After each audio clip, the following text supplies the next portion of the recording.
Good morning, YouTubers. It's the second half of my video here on how to alleviate the C28 code on your Suzuki GSXR 750. This is the 2005 model, and as you can see, I have a part already. Just to recap on some of the things I've learned here. One, to put the bike in dealer mode so you can get your code off of there. Again, you're looking at, this is a better shot, I mean, I'm not sure if the other video was in the daytime or not, of the actual plug. Now this plug, as you can see, has two connectors on one side, or two pins here, and while this does have two slots, there's only one pin on this side, and you're going to want to stick this, grab a paper clip or a piece of wire or something in here to put this in dealer mode, insert it into there, and you should be able to get your codes off the instrument cluster panel. And I don't have the code here anymore because I actually fixed the problem, but again, this is the recap.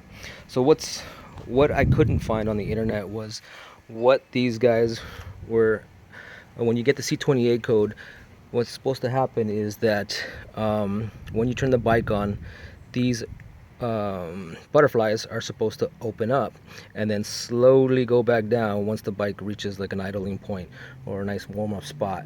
So what I couldn't find on the internet was the actual process of the whole thing beforehand, before the problem actually occurs. So I'm going to show you that right now. So I'm going to go ahead and turn on the bike, and nothing's going to happen at the moment until you flip the cutoff switch on. Alright, so we're going to go ahead and take a look at that right now. And you can see this is the secondary injectors, okay? So you're going to see them open up. And then once you start the bike's going to slowly warm up, and those butterflies are going to close. So let me go ahead and do that. I'm going to see if I can do that with one hand right now. Let me put the camera down for a second so you can see this.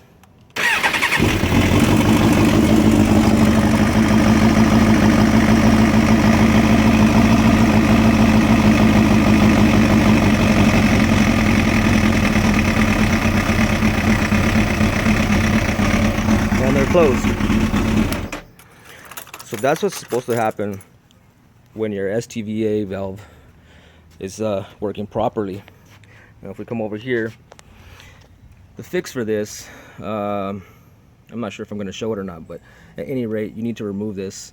This is your STA valve. This is your secondary speed control sensor, which controls the the butterfly movements.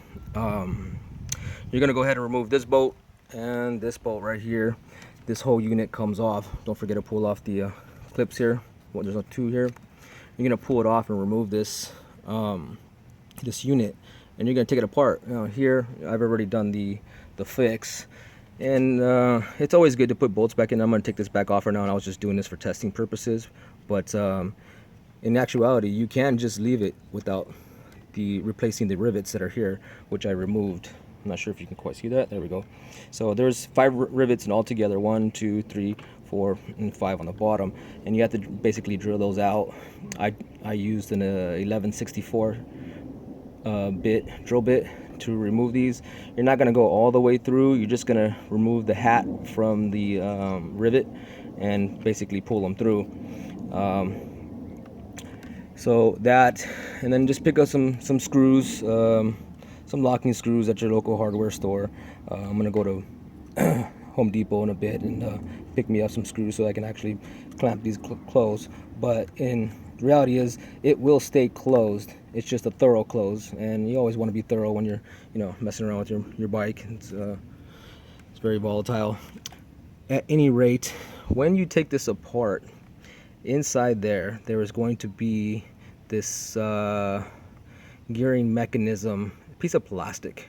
Okay, I've had to do this 3 times already because in some of the tutorials it doesn't explain that when you pull it apart, there's actually a front and back to this piece that's in here, and it kind of looks like this shape with little notches in on one side. It is side specific, so if you took it out and you flipped it around, it's still going to work the same fashion. Only problem is the other side has about 1/8 of an inch piece of plastic sticking out of it, and when you go, if you have it the wrong way, or you insert it the wrong way and you close this unit back up and you slide it back on, that 1/8 of an inch gap is going to be pushing against the opposite side of the butterfly. It's like a neck inside there, and this won't seat properly. You'll have a gap. So I had to take mine apart, flip it around, and put it back in. And once again, other thing, once I did that, inside here you can put it so that it is facing all the way up. It basically, when you put it inside, if you put it all the way up, it's not going to move. You need to make sure that this thing is touching the plastic piece on the bottom half of this unit right here. And I'll see if I can get you snap you a picture, because I still have to put my bolts in here of that. So stay tuned on that part. I'm going to push pause for a minute and remove this unit so I can lock it up, and maybe I'll add another piece in there as well. But at any rate, that's what is supposed to occur when this actuator valve is working, and when it's working right. The repair is pretty simple. It's just basically you don't even have to remove really anything from this unit, and I'll show you that in a bit. I think I will go ahead and post that up. So stay tuned, push and pause. I'll get back to you right now. Okay, so one thing I was kind of worried about when I took this unit off was the actual positioning of this mechanism in here, because I didn't want to throw off the synchronization of the butterflies to this unit. And what happens is, when you remove this, as you can see, this is the actual shape of the unit right here, and there's going to be all kinds of teeth on the inside which connect to a sprocket in here which has teeth on it as well. The motor side is actually this side right here. Okay, this is your throttle positioning sensor, and this is the dealer mark where they have it set at. So and this is actually how the unit sits on the bike as we were reviewing it earlier. What I was concerned about was, removing this out and then this unit pop out. I wouldn't know where to place it. As you can see, it's pretty specific when you stick this on the bike. And let me run back over here real quick and show you what it actually connects to the butterfly unit. Now, if you look right there, you would see that at this position, the butterflies are closed. So I didn't want to mess up the throttle valve position here. And you don't need to remove this actually. This stays on when you do the repairs. The throttle position sensor. So my concern was, well, if I move that, how am I going to know how to get it back on in there? This is a flat side here and a flat side here. Well, it can go two ways. So I just want to kind of show you that so that you don't have to worry about removing it. When you remove this, break apart this unit and parts fall out, you kind of want to be careful how do you get them back in place. But if you accidentally dropped it like I did, and you're kind of like, oh shit, how did that go in there?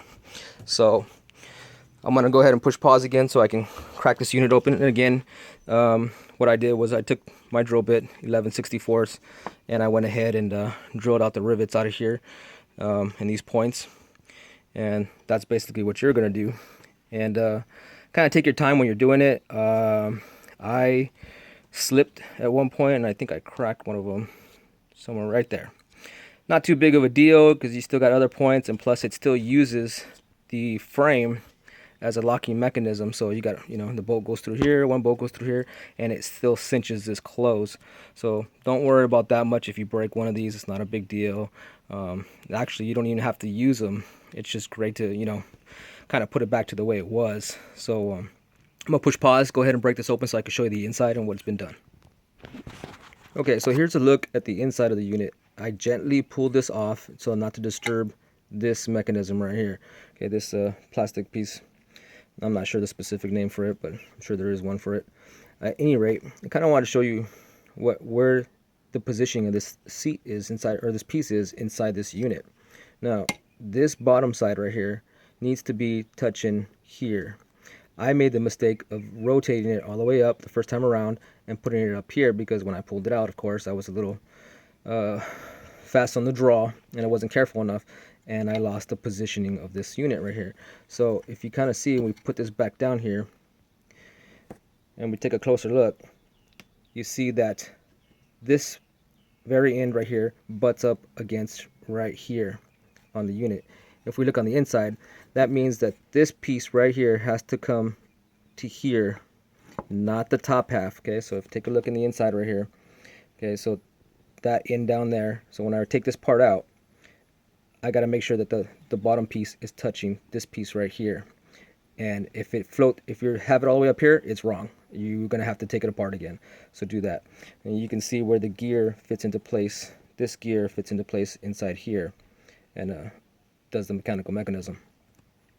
So, second thing to remember: make sure that you have this piece. See if I can get a good view of it in the right way as well. There are two ways to do this. Okay. One's the wrong way, one's the right way, and I want to try to save you the trouble. So if I can get a close-in view of that, let me see if I can do that right here. Okay, so looking at this piece right here, you see that little 1/8 of an inch lip that's sticking out there. Well, the other side doesn't have that. Okay, so if you get this wrong, you're going to open it up again, and you're going to flip this around and do it the right way. Because what happens is, I'll lift it up right now. You see that part right there? That's got to stick inside the hole. Okay. If you have it the wrong way, that's going to get in your way, that gap. So make sure that that part is in the hole, for one. And two, it's not actually going to sit on here. You're going to have to actually put it back in here. Okay, let me zoom back out real quick. There we go.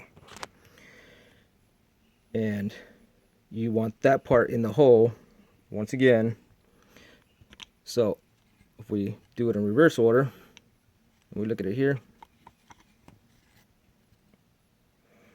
it's got to go in like that. Okay, so this part's got to go into the inside of this hole. So basically what we're going to do is turn around, flip it, and put it back in here, and make sure that it's at the bottom, just like that. Okay, if it's any other way, you're going to be off. Okay, because this thing does float around in here. Make sure it's like that. Okay, so there we go. That's going to save you a great deal of headache, and there is nowhere on any forums that's going to show you that part right there. You just kind of have to figure it out with trial and error. So you put it back in there, you seal it back up, and I'm going to show you the actual repair. So here we go. Push and pause. Okay, so I removed the gearing mechanism, and a lot of the forums say, you know, and again, don't pull on this. Very gentle inside here. A lot of I was reading the forums, it says that, you know, you got to disassemble all that. You got to pull this out and disassemble it. Well, for one, you do have to pull it out. Oh, it fell back in. Okay, you do have to pull it out. So here's the unit by itself from that. Okay, and a lot of forums say, oh, you need to flip it around, remove these screws, whatnot. You can actually perform this operation if you got a skilled hand. Okay, it's not too hard. The parts that usually go out, this is usually your troubled area. What happens here is the solders break, and as you can see, the solder welds, I resoldered this unit right here and made new solder welds. You want to make sure you go ahead and take off all the solder first, because the solder joints are broken, and that's what's causing your FI indicator and your C28 code to go on, and your butterflies not to work. It's because my solder joints from here and here were bad. Okay, they didn't look bad, but they had this burnt area just like this around it, and I could tell that there was an issue going on there. But at any rate, you're gonna take some solder wick, place it on there, remove all the solder off of it, and then resolder it back again. Now, one of the things that I like to use, and I don't know if I have it here, is if you don't know what solder wick is, this is solder wick right here.